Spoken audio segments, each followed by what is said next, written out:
Hey everybody, and welcome to your October Hamsmade video. I am so glad I got a chance to make this. I didn't think it was going to happen. I have been extremely busy, but here we are and it's spooky season. So I wanted to make something for Halloween.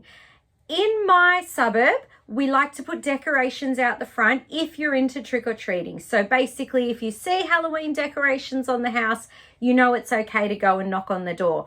In saying that, we've never had trick-or-treaters. We get so few people come up my street and it makes me very sad. So I have made these little ghosties to hang on the tree out the front. I'm hoping it'll be a bit more visible.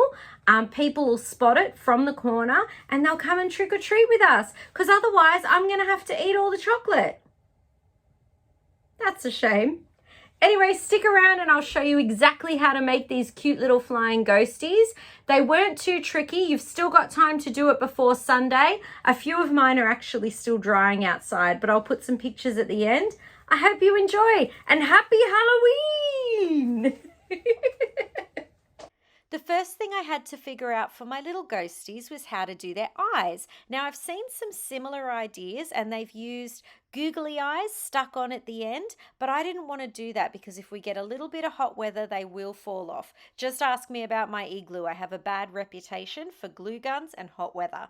So I'm using heat transfer vinyl. At the end of this, you'll see that it's essentially paper mache, but we've used fabric instead of the paper. So by transferring these eyes on first, they'll be part of the fabric and they can't fall off. It seems like a good idea. Let's go with it.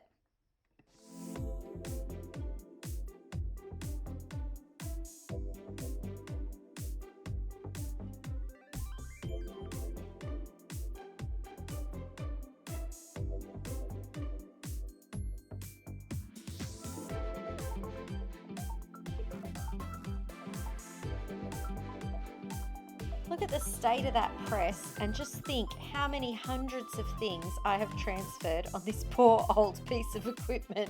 The poor thing needs to be retired. Anyway.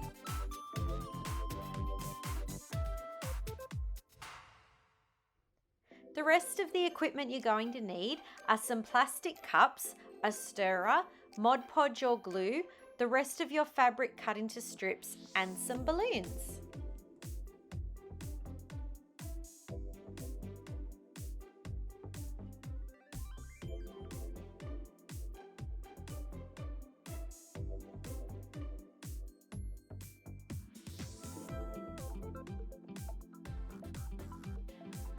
So your cups are there to act as little stands for your balloons so that you can drape the gluey fabric over the top without getting it all stuck to the table.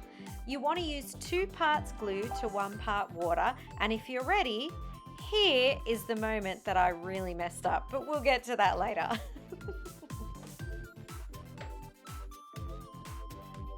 Dip all of your fabric strips into your glue mix one at a time and drape them over your balloons. Oh, here's where I realized my cups were about to blow away, so I've got some rocks in the bottom to weigh them down.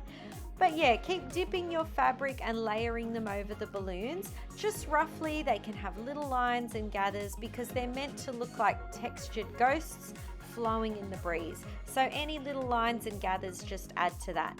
Also, the length isn't too much of a concern because at the end you can trim them to make them more jagged, more uniform, whatever look you're going for. You'll see that I put the piece with the little eyes on at the very end so that you can see them, and they already start to look like cute little ghosts.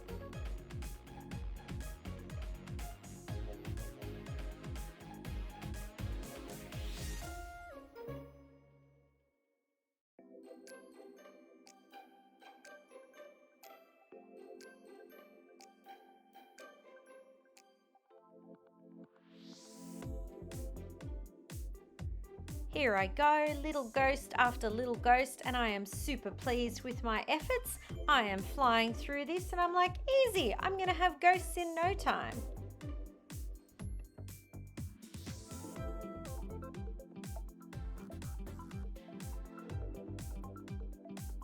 I admire them all in their little row. I love the mess that I have made. I am so happy and confident I go out for lunch. When I return home, I find the shrunken head from Beetlejuice and think something has gone wrong here. So I decided to detach my little ghosties, and that is when I remembered something very important. It's Glad wrap, you guys. I forgot the Glad wrap. The layer of Glad wrap between the balloons and the fabric, which stops this very thing from happening. At first I was optimistic. I'm like, it's okay. Let me just take some balloons out and see if they'll still work. And they all started doing that.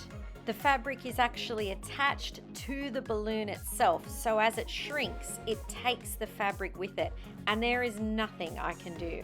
Here is me evaluating my life choices. Of course, the only thing left to do was start all over again, so I did new eyes, transferred them onto new strips of fabric, started the process from the beginning with the all-important Glad wrap this time. Can you see how much Glad wrap we have put on those balloons? We were not letting this happen ever again.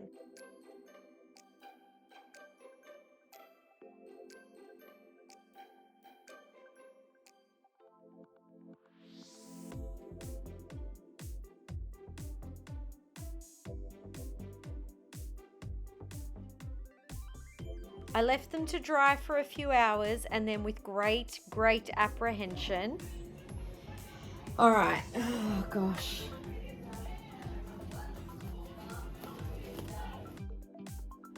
This time, they actually worked.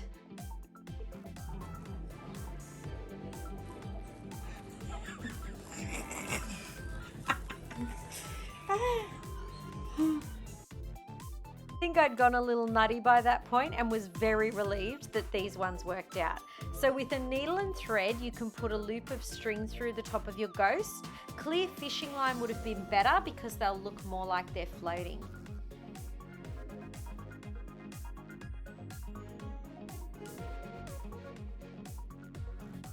You can trim the bottom. You can choose to take the Glad wrap out if your fabric has been thick enough to hold its shape.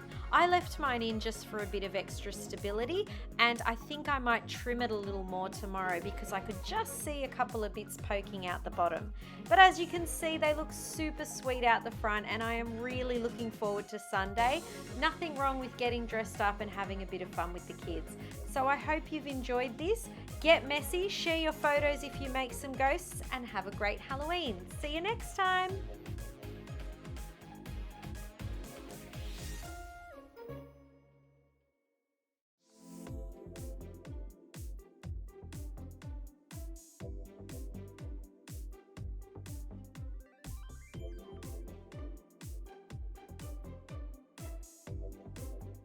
It's spooky season, and so I've worked on something quick, easy, messy, fun. It wasn't actually quick. It was a little bit difficult. It still was, okay.